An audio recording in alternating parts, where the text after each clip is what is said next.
Cette conférence va maintenant être enregistrée. Bonjour tout le monde, mardi 25 septembre 2018 pour un bourse du jour.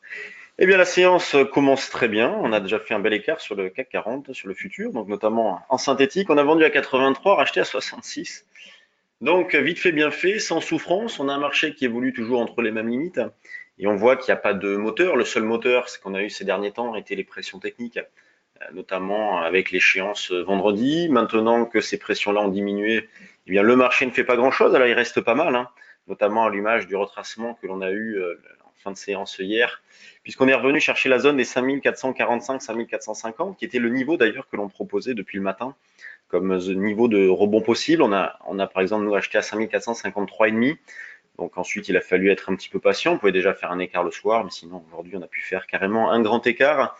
Donc toujours beaucoup d'hésitations, d'incertitudes, d'inconnus, notamment avec les négociations commerciales entre les États-Unis et la Chine.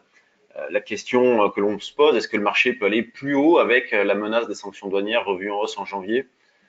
Voilà, ces sanctions ne sont pas de nature à provoquer une forte baisse des marchés, on l'a vu, mais ça peut être un frein à la hausse à un moment donné. Donc nous, on continue notamment à travailler en synthétique, donc le billet sur le marché reste haussier, le niveau d'information est plus loin et on continue à travailler en synthétique, profitant d'une volatilité faible pour acheter des options pas chères, d'accumuler des écarts comme on a pu le faire ce matin et comme on a pu le faire hier. C'est sûr que l'écart de ce matin, on a fait les extrêmes, donc c'est pas tous les jours comme ça, mais c'est assez appréciable. Donc on s'appuie sur l'option pour réaliser des écarts. Sur le DAX, le biais est toujours baissier, donc on a une sous-performance nette du DAX. On peut essayer de vendre aujourd'hui vers 12 380-90, c'est la plus proche résistance sous laquelle le marché a buté. Au-dessus, on retrouverait la zone des 12 410-20 que l'on a travaillé la semaine dernière. Donc vous avez deux niveaux de vente assez proches qui sont jouables. Le niveau d'affirmation, c'est plus loin, c'est au-dessus de 12 006. Quand on regarde du côté de l'euro-dollar, eh bien, on a eu une petite envolée hier en milieu d'après-midi plutôt avec les déclarations de Draghi, et puis on est revenu à la case départ. Donc, justement, cette petite extension nous a permis de vendre. Donc hier, je vous proposais un 17,73, voire la zone des 1,18, 1,18,10 pour vendre. Eh bien, les deux niveaux ont été atteints. Et on a pu alléger sur différents niveaux de prix, et notamment sur un 17,50, et ensuite la zone des 1,17,25,30 pour jouer un double appui avec le matin. Donc c'est dans ce sens-là qu'on avait envoyé un message sur le trade du jour dynamique, un rachat possible dans cette zone d'un 17, 25, 30. Au départ, on a mis un écart un petit peu plus important. Quand on regarde du côté des actions, en commençant par les valeurs du CAC, on a les bancaires qui surperformaient tout à l'heure et qui font plus grand-chose maintenant, mais dans la phase de hausse, elles ont bien surperformé, elles ont bien aidé l'indice à faire cette petite extension jusqu'à 5480-85. On a Total, Sanofi qui sont bien orientés, donc ça c'est à mettre dans la colonne des indications positives, les deux plus fortes capitalisations du CAC en hausse. D'ailleurs, ce matin, on a Total qui détache son dividende, l'impact est de 7 points, et il n'y a plus que 3 points d'écart entre le cash et le futur octobre. Donc Total, Sanofi bien orienté, BNP aussi, Airbus aussi, LVMH un peu en sous-performance, mais c'est plutôt pas mal, elle reste quand même proche de ses derniers plus hauts. Donc on a un marché qui reste bien orienté dans son ensemble. Regardons ce qui se passe du côté des petites et moyennes capitalisations. Hop, je vais passer au 1 quart.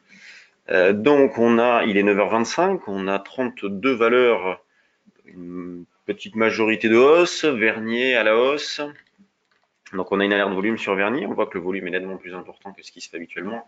Elle est en forte hausse d'ailleurs. On a Rosilex qui bouge pas mal en ce moment. Donc ça c'est une valeur que l'on peut travailler. Alors évidemment c'est assez nerveux, mais on peut accumuler des écarts sur cette valeur-là. Pour l'instant elle est bien orientée, il y a du volume. Donc des écarts possibles sur Rosilex, Avenir Télécom, Morel, Transgène. Hier on a Altran qui a bougé un petit peu. Donc en ce moment elle a stabilisé un peu, elle donne des petits signaux de démarrage, mais bon, ça reste graphiquement toujours pas terrible, mais on est dessus, moi j'en ai, je vous le dis tout de suite. J'en ai acheté pas terrible, j'en ai acheté vers 8,40, 8,50. Je n'ai pas bougé, je ne bougerai pas, et puis je sortirai sur rebond. Il y a un consensus qui est haussier, donc c'est sûr que c'est pas du trading comme on a l'habitude d'en faire, très carré. Là, voilà, c'est parfois je tente des petites choses comme ça me défoule.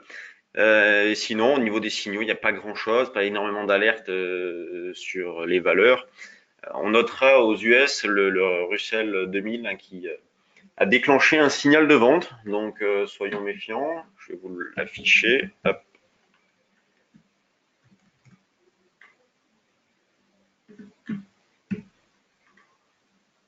Mini Russell. Voilà, je vais le trouver. Donc on a eu le croisement des moyennes mobiles, on a franchi, donc il faudrait qu'on casse plus nettement la zone des 1700. Mais c'est à surveiller, c'est à mettre dans la colonne des indications négatives, ça, mais c'est pas, pour l'instant, c'est pas bien méchant. Il faudrait casser donc plus durablement les 1700. Sur ce, je vous laisse, donc stage toute la semaine à Paris, futur lundi, mardi, mercredi, et option jeudi, vendredi. Sur ce, bonne séance à tous, et à demain. Salut tout le monde.